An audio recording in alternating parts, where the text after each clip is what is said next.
तुझी माझी यारी भाग 47. तर मित्रांनी मैत्रिणींनो, तुम्ही जर आमच्या चॅनलवर नवीन असाल तर चॅनलला सबस्क्राईब करा आणि बेलायकन प्रेस करा. मागील भागात I am really sorry uncle, मला माहीत आहे तुम्ही माझ्यावर गुस्सा आहात. मी मानते की सर्व माझी चुकी आहे. तुम्ही जे काही मला शिक्षा द्याल मी ती हसत ॲक्सेप्ट करेन, परंतु तुम्ही माझ्यापासून नाराज होऊ नका प्लीज अंकल, सावी शिवराज पवार यांना म्हणाली.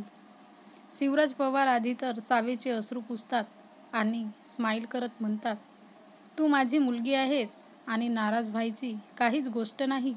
मी तुझ्यापासून कधीच नाराज होणार नाही. तर आतापासून पुढे अंकल, मी तुमच्याशी खोटं बोलली तरीसुद्धा तुम्ही माझ्याशी नाराज नाही आहात, सावी म्हणाली.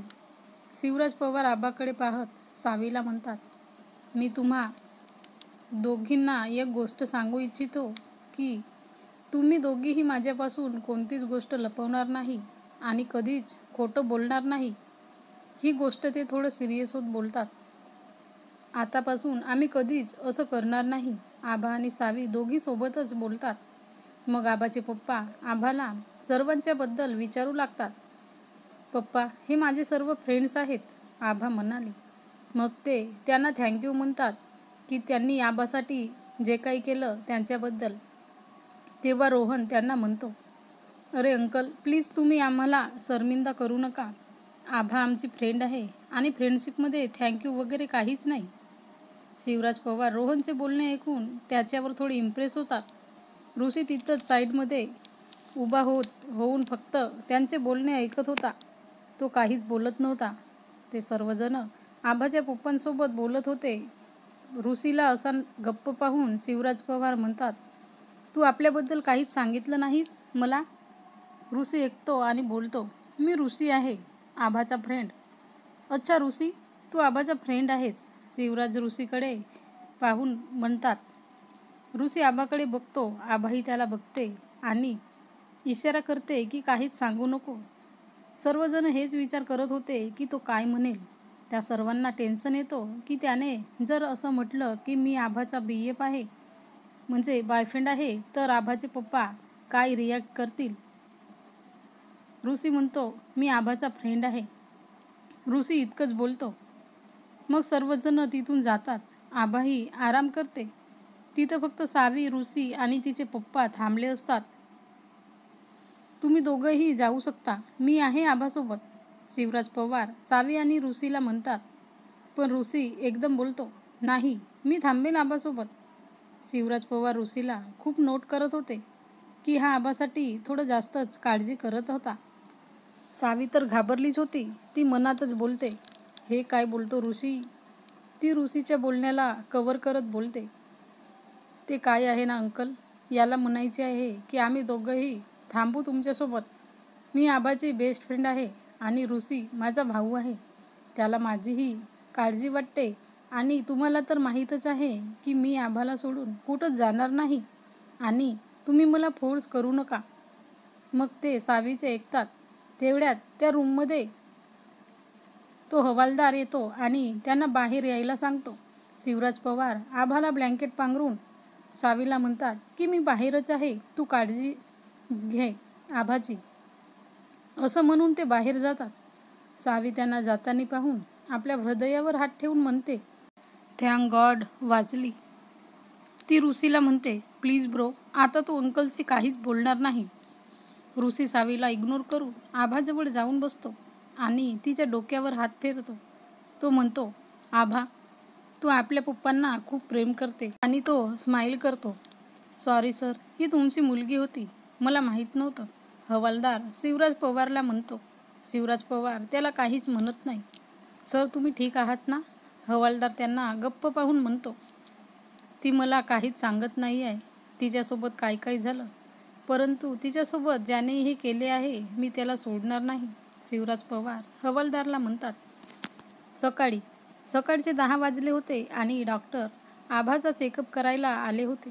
डॉक्टर शिवराज पवारला म्हणतात, आता आभा बिलकुल ठीक आहे, तुम्ही हिला घरी घेऊन जाऊ शकता. बस थोडी फॉर्मॅलिटी करावी लागेल डिस्चार्जसाठी. शिवराज पवार हो मध्ये मान हलवितात. ऋषी सावीसोबत रूमच्या बाहेरच बसला होता. सावीला झोप येत होती, परंतु ती जागत होती. ऋषीही तिला बघतो आणि म्हणतो, मी तुला म्हटलं ना घरी जा म्हणून.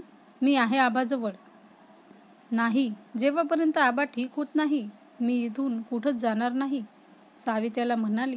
तेवढ्यात डॉक्टर रूमच्या बाहेर येतात. त्यांच्यासोबत शिवराज पवार असतात. ते त्या दोघांना म्हणतात की आबाला डिस्चार्ज करायला सांगितलं आहे. दोघंही हे ऐकून खूप खुश होतात. सावी शिवराज पवारला मिठी मारत बोलते, अंकल, चांगलं झालं, आबाला डिस्चार्ज मिळत आहे. आता आपण सर्व सोबत घरी जाऊ. शिवराज पवार तिचे ऐकून म्हणतात, सावी, मी आबाला आपल्या स्वतःच्या घरी घेऊन चाललोय, तर ती तिथंच राहील काही दिवस. ऋषी आणि सावी खुश होते की आबाला डिस्चार्ज मिळत आहे, परंतु ते स्वतःच्या घरी तिला घेऊन चालले म्हणून त्यांची जी काही खुशी होती ती गायब होते. सावी त्यांना म्हणत होती की तुम्ही आमच्यासोबत चला, पण शिवराज पवार त्यांना म्हणतात, खूप दिवस झाले बेटा, मला काही दिवस आबासोबत घालवायचे आहेत. तुला वाटत असेल तर तू सुद्धा चल आमच्यासोबत. सावी त्यांची ऐकते आणि आबाजवळ आतमध्ये जाते. शिवराज पवार ऋषीला थँक्यू म्हणतात की त्याने आबाची खूप काळजी घेतली. तुला माहीत आहे ना आबासोबत हे कुणी केलं? ऋषीला ते म्हणतात. मग ऋषी त्यांना म्हणतो, सर, तुम्ही आबासोबत राहा काही दिवस, आबाला तुमची गरज आहे. असं म्हणून ऋषी तिथून जातो. शिवराज पवार त्याच्या पाठमोऱ्या आकृतीकडे फक्त पाहत असतात. स्टार JSM कॉलेजमध्ये आज कॉलेजमध्ये R3 मधून कोणीच आले नव्हते.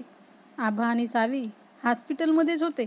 कॅन्टीनमध्ये स्वीटी एकटीच बसली होती. ती एकटीच बोलत होती, आज मी कितीतरी दिवसांपासून कॅन्टीनमध्ये आली आहे आणि आज मला आपल्या फ्रेंड्सना भेटायचे होते, परंतु माझे फ्रेंड्स सावी आणि आभा कॉलेजमध्ये तर आज आलेच नाहीत. मला त्यांच्याशी खूप गप्पा करायचे होते, पण काय फायदा. तेवढ्यात तिला मिहीर दिसतो. ती पटकन त्याच्याजवळ जाते आणि त्याला विचारते की सावी आणि आभा कॉलेजमध्ये का नाही आली? त्या दोघी फिरायला गेली की काय? मला काहीच सांगितले नाही त्यांनी. मग मिहीर तिला आभाबद्दल सर्व सांगतो. स्वीटीला तिच्याबद्दल ऐकून तिला खूप वाईट वाटते. स्वीटी, आभा आता ठीक आहे आणि तिला हॉस्पिटलमधून डिस्चार्ज मिळाले असेल. ती घरीसुद्धा पोहोचली असेल, सो डोंट वरी. स्वीटी म्हणते, आभा, तू आता लवकर ठीक हो. निया कॉलेजमध्ये इकडे तिकडे कोणाला तरी शोधत होती. कुठं आहेस तू? ती विचार करत होती की तो मुलगा कोण होता ज्याच्याशी ती धडकली होती. तेवढ्यात ती चालत चालत R3च्या केबिनजवळ आली होती. तो केबिन पाहून ती हैराण झाली होती. ती बोलते, हे काय आहे आणि कशाची रूम आहे ही? बघायला तर असं वाटते की कोणाची तरी पर्सनल रूम आहे. ती तिथं दरवाज्यावर R3चा टॅग दिसते तो पाहते. ती त्या टॅगला टच करत बोलते, आता हे काय आहे? R3 म्हणजे काय? असंच ती त्याला पाहत असते.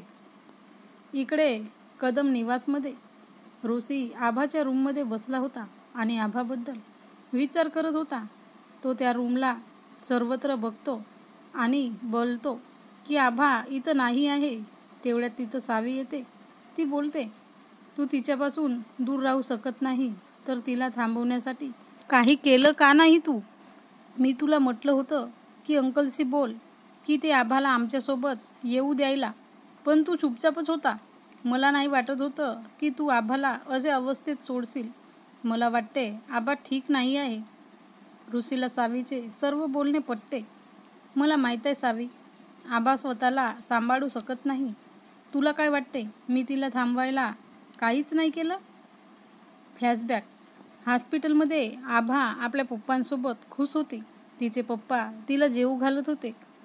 काही दिवसांसाठी आपण सोबत असू बेटा, तिचे पप्पा तिला म्हणाले. खरंच पप्पा, तुम्ही जे बोलताय ते खरं आहे? आभा म्हणाली. ज्यावर तिचे पप्पा हसतात. हो, मी काही दिवसांसाठी सुट्ट्या घेतल्या फक्त तुझ्यासाठी. तुला माझ्या हातून खायचे होते ना, आता मी तुला मन भरून खाऊ घालेन. आभा खूप खुश होती. ऋषी दरवाज्यावरच उभा राहून सर्व पाहत होता. शिवराज पवार त्याला पाहतात.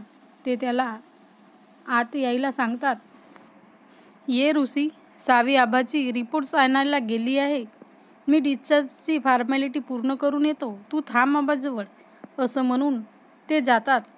आभा रोसीला पाहत होती. तिचे डोळे पाणावले होते. रोसी आभाच्या जवळ जातो आणि तिला मिठी मारतो. तू खूप लक्की आहेस आभा. तुझ्याजवळ इतके प्रेमळ पप्पा आहेत. आभा स्माईल करते. मला नाही माहीत की तुझ्या पप्पांना माहिती हो अथवा नाही की तू आणि मी सोबत आहोत. मला काहीच फरक पडत नाही. परंतु मला वाटते की तू आणि तुझे पप्पा माझ्यासोबत घरी चला. रोसी सिरियस होत म्हणतो. आभा स्माईल करत होती, पण रोसीचे ऐकून ती शॉक झाली होती. ती बोलते, काय? नाही रोसी, तू हे काय बोलतोस? पप्पा नाही ऐकणार तुझ्या घरी जायला. तू माझ्या पप्पांना ओळखत नाहीस तर प्लीज काही करू नको. मी तुला रिक्वेस्ट करते, आभा म्हणाली. आभा, मी तुझ्यापासून दूर नाही राहू शकत. तू चल माझ्यासोबत. मी तुझ्या पप्पांना समजावितो आणि तुला माहीतच आहे की मी काय काय करू शकतो. ज्यावर आभा विचार करते की रोसीला कसं समजावू. तर मित्र आणि मैत्रिणींनो, हा भाग कसा वाटला कमेंटमध्ये सांगा आणि लाईक शेअर करा.